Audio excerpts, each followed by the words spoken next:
As part of my commitment to restore the warrior ethos within the War Department, it's imperative to stay mission-focused across the full spectrum of expenditures. This includes maximizing our return on investment when officers and senior enlisted service members attend expensive civilian universities. Graduates should emerge much more capable warfighters, you'd think. But unfortunately, America's highly ranked universities no longer live up to their founding principles as bastions of free speech, open inquiry, and committed to the American values that make our country great. Take Harvard University, for example. I know it well. Our military has had a rich tradition with Harvard throughout American history. In 1775, you probably didn't know this, General George Washington took command of the Continental Army in Harvard Yard and used the university as a military base. From that time through the Korean War, military service was commonplace at Harvard. There are more recipients of our nation's Medal of Honor who went to Harvard than any other civilian institution in the United States.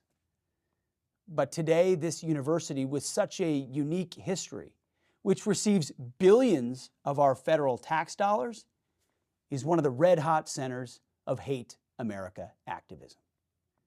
Too many faculty members openly loathe our military.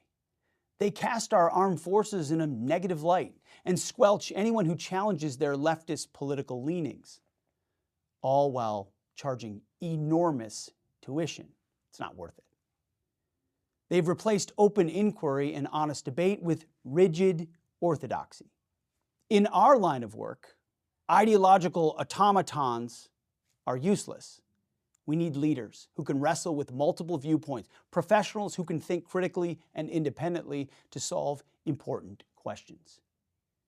Even more troubling is Harvard's partnership with our adversaries. Campus research programs have partnered with the Chinese Communist Party.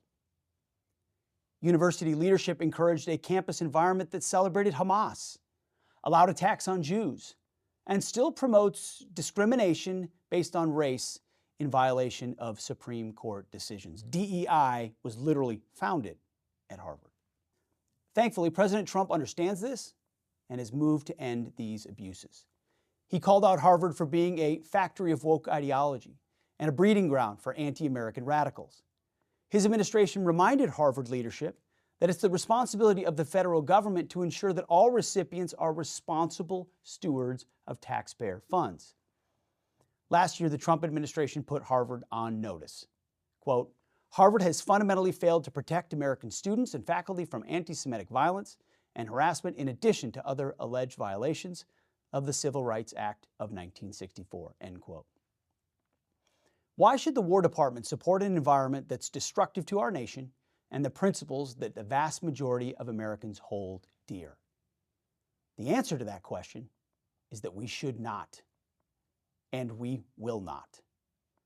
For too long, this department has sent our best and brightest officers to Harvard, hoping the university would better understand and appreciate our warrior class.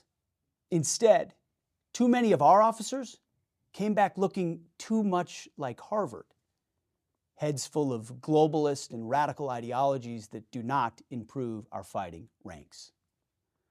So, starting now and beginning in the 2026-2027 school year, I am discontinuing all graduate-level professional military education, PME, all fellowships and certificate programs between Harvard University and the War Department for active duty service members. This policy applies to service members enrolling in future courses of study at Harvard University while on active duty. Now, any currently enrolled service members will be allowed to finish their course of study.